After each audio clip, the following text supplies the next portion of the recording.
Silchar news 24 এ আপনাদেরকে স্বাগতম জানাই। আজ হলো 5 আগস্ট বুধবার। আজকের কয়েকটি বিশেষ গুরুত্বপূর্ণ খবর নিয়ে আসলাম। আজকের প্রথম খবরটি হলো জিও এবং এয়ারটেল কোম্পানির গ্রাহক সকলদের জন্য এসেছে একটি বিশেষ খবর। আগন্ত 2 থেকে 3 মাসের ভিতরে জিও এবং এয়ারটেল কোম্পানির রিচার্জের দাম বৃদ্ধি করা হবে বলে জিও এবং এয়ারটেল কোম্পানির তরফ থেকে ঘোষণা করা হয়েছে। খবর অনুযায়ী 12 থেকে 15% পর্যন্ত জিও এবং এয়ারটেলের রিচার্জের দাম বৃদ্ধি করা হবে বলে কোম্পানি সমূহের তরফ থেকে জানানো হয়েছে।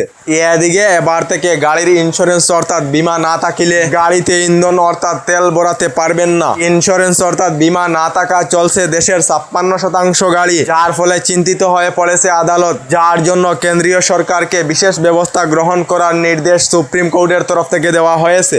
এদিকে এবার দুভাগেতে বিভক্ত হবে পাকিস্তান থেকে 11 আগস্টেতে স্বাধীনতা ঘোষণা করবে বেলুচিস্তান অন্তরাষ্ট্রীয় স্বীকৃতি চেয়ে বিশ্বের দেশ সমূহের কাছে আহ্বান জানিয়েছে বলে খবর এসেছে।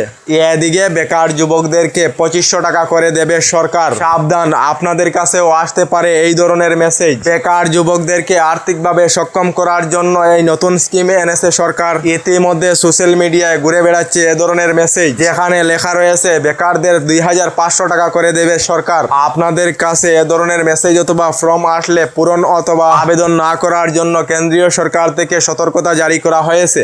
এদিকে রেশন কার্ড থাকা সকলদের জন্য এসেছে একটি ভালো খবর। আগামী 10 আগস্ট থেকে রেশন কার্ডের সুবিধাভোগীদেরকে ভর্তুকিযুক্ত মসুর ডাল ও চিনি বিতরণ করা হবে বলে গতকাল মঙ্গলবার জানিয়েছেন বিভাগীয় মন্ত্রী কৌশিক রায়। এদিকে এবার নিষিদ্ধ করা হলো ডাবর কোম্পানির একাধিক পণ্য। ডাবরের মৌ ঘি সহ বিভিন্ন পণ্যকে এফএসএসআই তরফ থেকে নিষেধাজ্ঞা জারি করা হয়েছে।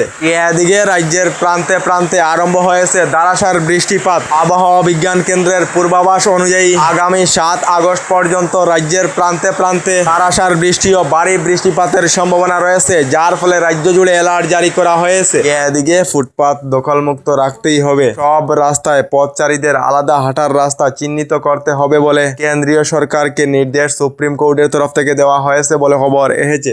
এদিকে উজান অসমের বন্যা আক্রান্তদের জন্য নতুন ঘোষণা। বদরুদ্দিন আজমলের বন্যা আক্রান্তদের গড় বানানোর জন্য 20 লাখ টিন পাত এবং গড় বানানোর জন্য 20 লাখ বাঁশ, সঙ্গে বন্যা আক্রান্তদের জন্য 5 লাখ মেখেলা চাদর এবং ছোট ছোট শিক্ষার্থীদের জন্য 5 lakh shirt pant, 20 lakh tin পাতের জন্য ইতিমধ্যে টাটার সাথে আলোচনা করেছেন বদরুদ্দিন আজমল বলে খবর এসেছে। এদিকে ট্রেন যাত্রীদের জন্য এসেছে একটি জরুরি খবর। ট্র্যাক বসে যাওয়ার জন্য আজ অর্থাৎ বুধবার শিলচর গুয়াহাটি ও গুয়াহাটি টু শিলচর এবং গুয়াহাটি দুর্লভছড়া ও গুয়াহাটি ট্রেন বাতিল ঘোষণা করা হয়েছে বলে খবর এসেছে। এদিকে 1 তারিখের পর 4 তারিখ পার হয়ে গেল, এখনো পর্যন্ত অরুণোদয় প্রকল্পের হিতাধিকারীরা অরুণোদয় প্রকল্পের টাকা ব্যাংক অ্যাকাউন্টেতে লাভ করেননি।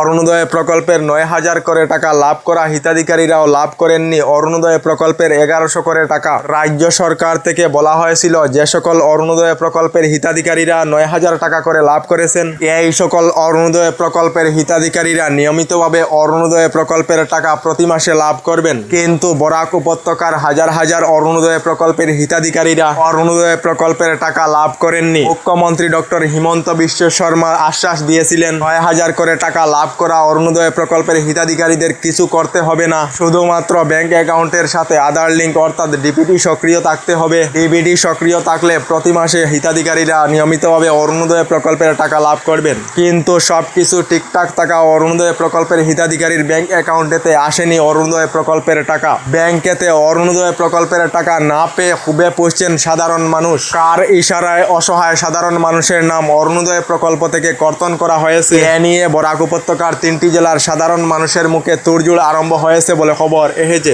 আমাদের ডেইলি খবরগুলি ভালো লাগলে আমাদের ভিডিওতে লাইক দিয়ে চ্যানেলটিকে সাবস্ক্রাইব করে নেবেন।